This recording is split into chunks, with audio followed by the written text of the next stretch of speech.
La máscara funeraria de Tutankamón pesa 11 kilos de oro macizo. Los frescos de la Capilla Sixtina cubren más de 500 metros cuadrados de techo. Pero hay objetos mucho más pequeños que guardan secretos mucho más grandes. En el año 2013, 2 tubos de plástico llegaron a un laboratorio en Edimburgo. Dentro había saliva. Nada más. 2 muestras biológicas enviadas por correo, sin escolta, sin ceremonia, sin titulares en la prensa. El equipo que las recibió esperaba confirmar lo que todo el mundo daba por sentado: que la línea materna de Diana de Gales era exactamente lo que los registros aristocráticos británicos llevaban repitiendo durante más de 200 años. Linaje europeo, limpio, sin fisuras. Pero cuando los resultados aparecieron en la pantalla, el genetista principal repitió el análisis. Luego lo repitió otra vez y una tercera, porque lo que ese ADN revelaba no encajaba con ningún documento oficial de la familia Spencer. Y lo que voy a contarte ahora cambia por completo la historia que creías conocer sobre una de las mujeres más famosas del siglo XX. Si los misterios que la historia oficial prefiere mantener en silencio te generan la misma inquietud que a mí, quédate hasta el final, porque esta historia no termina donde crees. Y cuando llegues al último minuto, vas a entender por qué ciertos nombres aparecen en los libros de historia y otros son arrancados de ellos. El análisis se centró en el ADN mitocondrial. Este tipo de material genético funciona de una manera muy particular. Pasa de madre a hijos, pero solo las hijas pueden transmitirlo a la siguiente generación. No se mezcla, no se diluye, no se negocia. Viaja a través de los siglos como una carta sellada que ningún hombre puede reescribir, por poderoso que sea. Si una mujer de hace 1000 años llevaba una marca concreta en esa cadena, una descendiente directa suya podría conservarla hoy sin alteraciones. Las 2 muestras analizadas pertenecían a primas de Diana por línea materna, mujeres que ni siquiera se conocían entre sí, y ambas compartían exactamente el mismo marcador genético, el haplogrupo R30b. Para la mayoría de las personas, ese código no significa nada, pero para un genetista es una señal inequívoca. En la base de datos mundial que utilizaba el equipo, que incluía más de 65.000 perfiles genéticos de todo el planeta, solo 14 personas compartían ese marcador. 13 vivían en la India, una vivía en Nepal. Ninguna estaba registrada en Europa, ninguna en África, ninguna en América. Y sin embargo, ese mismo código genético aparecía ahora en la línea materna directa de la princesa de Gales. Eso era, sencillamente, imposible según los registros oficiales de la familia Spencer. Para entender por qué ese resultado sacudió los cimientos de la genealogía británica, primero hay que entender qué significaba pertenecer a la familia Spencer en Inglaterra. Los Spencer llevaban asentados en su propiedad de Althorpe desde el siglo XV. Habían atravesado guerras, cambios de dinastías y transformaciones políticas sin perder nunca su posición. Cuando Diana se comprometió con el príncipe Carlos en 1981, los editores de Burke's Peerage, la autoridad más respetada en genealogía aristocrática británica, hicieron una observación que sorprendió a muchos. Diana Spencer tenía más sangre real inglesa en sus venas que el propio príncipe con el que iba a casarse. Los expertos explicaron que la familia Spencer llevaba siglos entrelazada con la monarquía, no siempre a través de matrimonios oficiales, sino a través de algo mucho más común en las cortes europeas: las relaciones del rey con sus amantes. Barbara Villiers, Louise de Querouaille, Nell Gwyn, todas habían sido amantes de Carlos II, un monarca famoso por su larga lista de hijos nacidos fuera del matrimonio. Esos hijos recibían títulos, tierras, posiciones, y con el paso de los siglos, esa sangre real terminó circulando discretamente por distintos apellidos británicos, entre ellos los Spencer, Diana descendía directamente de dos de los hijos ilegítimos más conocidos de Carlos II, Henry Fitzroy, duque de Grafton, y Charles Lennox, duque de Richmond. A través de esas ramas, su árbol genealógico también conectaba con María, reina de Escocia. La ironía era evidente. Cuando Diana caminó hacia el altar en 1981, muchos expertos señalaban que desde el punto de vista genealógico, ella no estaba entrando en la realeza desde abajo. En cierto sentido, era la familia real la que estaba incorporando a alguien cuyo linaje aristocrático era incluso más antiguo y más profundamente enraizado en la historia de Inglaterra que el del propio novio. Todo eso estaba documentado, verificado, publicado en los archivos de Burke's Peerage y repetido con orgullo en cada biografía autorizada. Lo que nadie había verificado era lo que el ADN mitocondrial llevaba siglos gritando en silencio. El doctor Jim Wilson, de la Universidad de Edimburgo, fue quien dirigió el análisis. Trabajaba junto a la empresa Britain's DNA, especializada en rastreo genético de poblaciones. Cuando vio los resultados por primera vez, según contaría después a los periodistas, se quedó mirando la pantalla sin poder procesar lo que tenía delante. El haplogrupo R30b no pertenecía a ningún linaje europeo conocido. Estaba vinculado de forma directa y exclusiva al sur de Asia, no a una rama lateral lejana, no a una especulación romántica sobre el pasado colonial, a la línea materna directa de Diana, y la confirmación venía de dos familiares independientes que no tenían contacto entre sí. No era contaminación, no era un fallo técnico, era un rastro genético limpio, replicado, verificado 3 veces. Wilson declaró públicamente que la conexión india era, en sus palabras, incontestable. Los análisis autosómicos adicionales mostraron que las primas de Diana conservaban entre un 0,3 y un 0,8% de ADN del sur de Asia, una fracción mínima, pero científicamente medible y genealógicamente devastadora para la versión oficial. Eso significaba que aproximadamente 7 generaciones antes de Diana, una mujer con ascendencia del sur de Asia había entrado en la línea materna directa de su familia, no en un parentesco remoto, en la cadena exacta de madre a hija que terminaría conduciendo hasta la boda más televisada del siglo XX. El avance que hizo posible este descubrimiento no fue un accidente. Fue el resultado de una tecnología que en décadas anteriores simplemente no existía. Hasta principios del siglo XXI, rastrear la línea materna de una familia requería confiar en documentos escritos, partidas de nacimiento, registros eclesiásticos, árboles genealógicos elaborados por escribanos que, en muchos casos, tenían instrucciones claras sobre qué incluir y qué omitir. Pero el ADN mitocondrial no responde a instrucciones. No puede ser editado por un abogado ni corregido por un funcionario. En 2013, la tecnología de secuenciación genética ya era lo suficientemente precisa y accesible como para analizar muestras de saliva con un nivel de detalle que habría sido impensable apenas 15 años antes. Y cuando Britain's DNA decidió incluir la línea materna de Diana en su base de datos, no buscaban un escándalo, buscaban una confirmación rutinaria. Lo que encontraron fue exactamente lo contrario. El equipo de Wilson no se detuvo en el laboratorio. Había que encontrar a la persona concreta que había introducido ese marcador en la familia. Cruzaron los datos genéticos con los registros genealógicos disponibles y empezaron a retroceder generación por generación. Catherine Scott Forbes, nacida en 1812 en la India. Su madre aparecía en algunos documentos como una mujer descrita simplemente con una palabra: Armenia. Esa etiqueta llevaba más de 2 siglos repitiéndose en los registros familiares sin que nadie la cuestionara. Pero cuando los historiadores empezaron a investigar con más cuidado, la historia se complicó.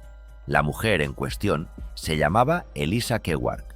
Había nacido alrededor de 1790 en Surat, un puerto importante en la costa occidental de la India, en la región que hoy conocemos como Gujarat.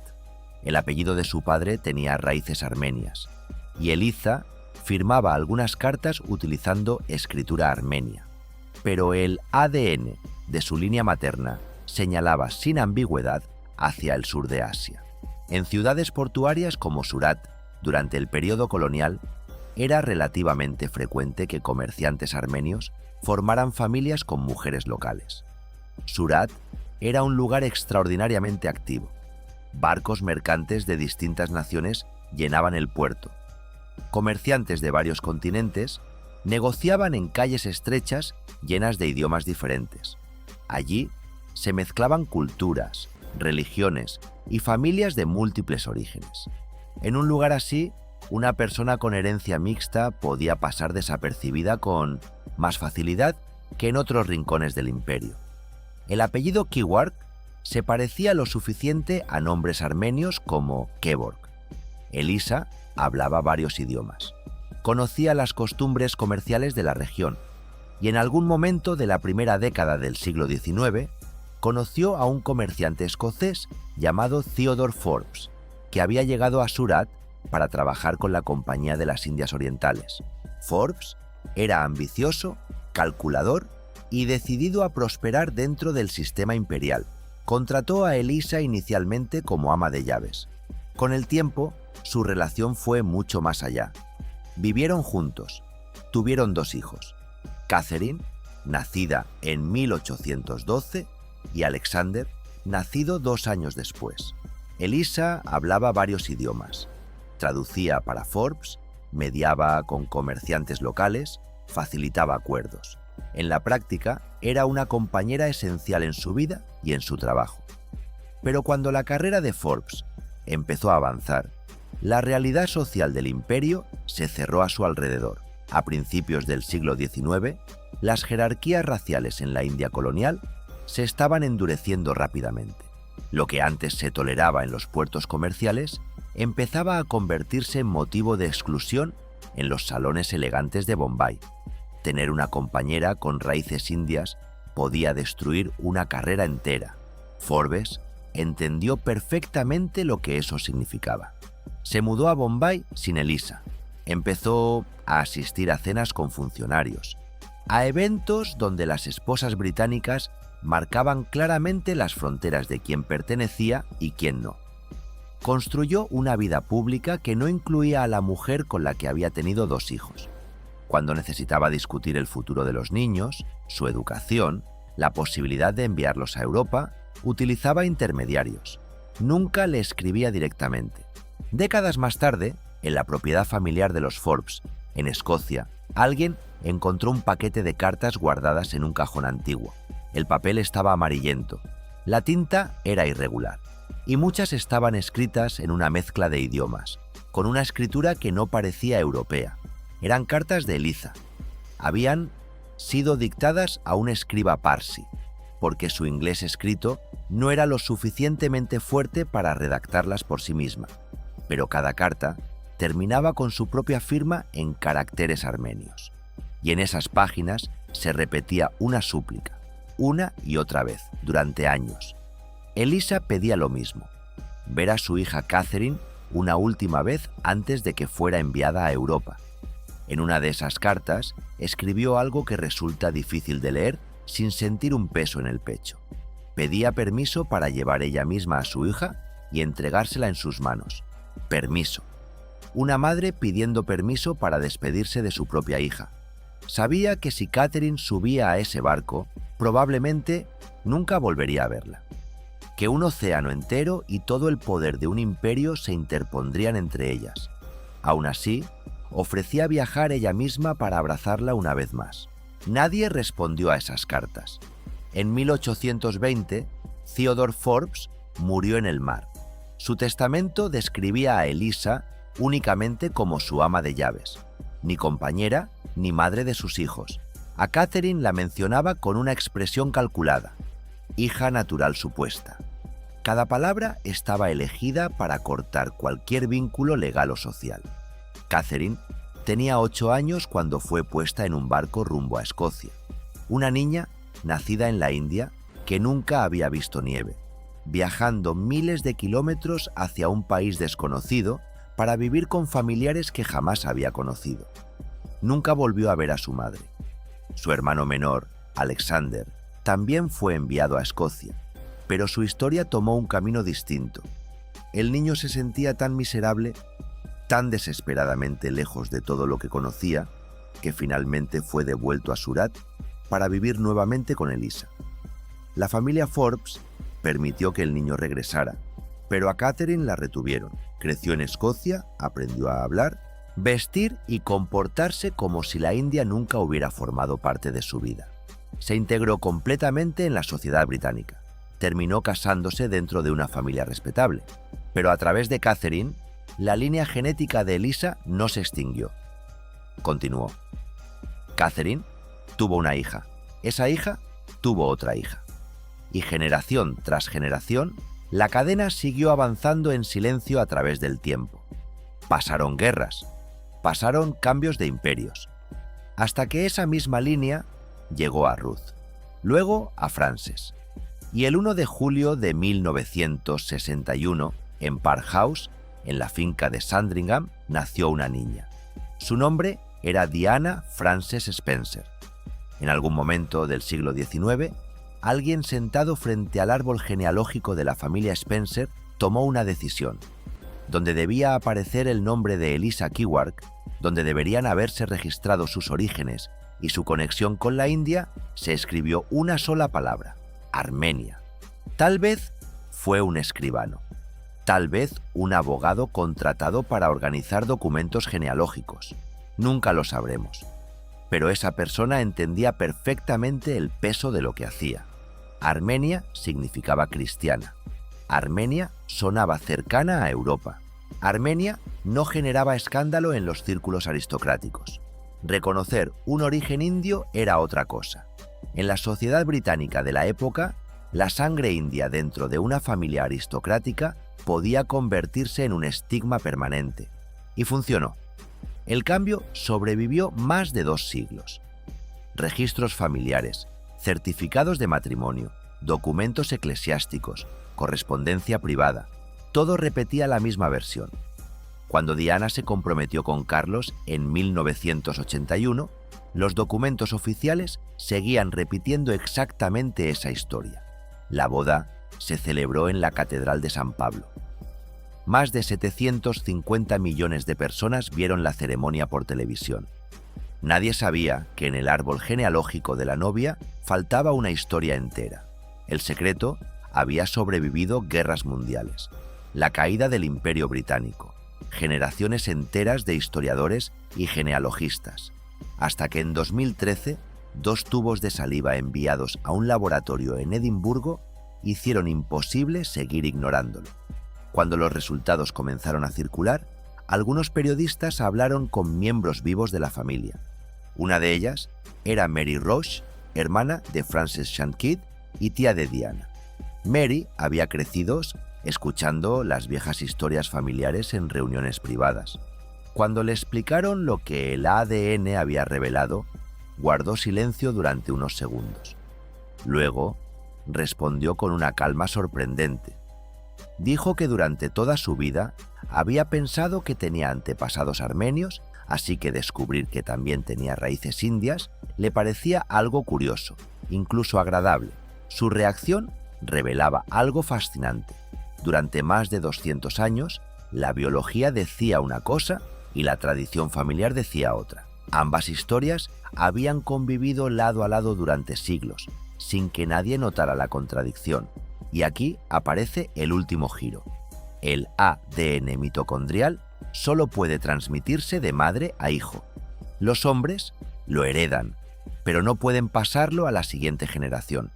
William recibió ese marcador de Diana, Harry también, pero ninguno de los dos puede transmitirlo a sus hijos. Los hijos de William heredarán el ADN mitocondrial de su madre, Catherine, no el de Diana, no el de Eliza.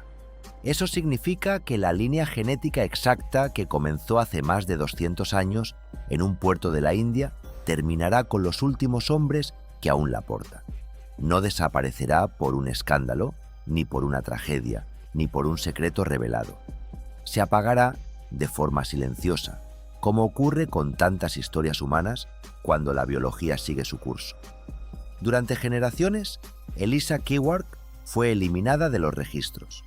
Sus cartas quedaron olvidadas en un cajón escocés durante casi 2 siglos. Su nombre fue sustituido por una explicación conveniente. Su historia fue reducida a una línea ambigua en un árbol genealógico. Intentaron borrar quién era, pero su existencia sobrevivió en el único lugar donde nadie podía reescribirla, en el ADN de sus descendientes. Piensa en tu propia familia. ¿Cuántas historias habrán sido simplificadas, editadas o directamente borradas para proteger la reputación de alguien? ¿Cuántas mujeres como Eliza habrán desaparecido de los registros que tú das por ciertos? A veces la verdad no está en los archivos, está en nosotros, en lo que el cuerpo conserva cuando los documentos mienten. Si esta historia te hizo sentir que acabas de descubrir algo que muy pocos conocen, suscríbete y activa la campana, porque hay muchas más historias como esta esperando ser contadas. Y la próxima vez que alguien te diga que la historia ya está escrita, recuérdale que el ADN no necesita permiso para decir la verdad.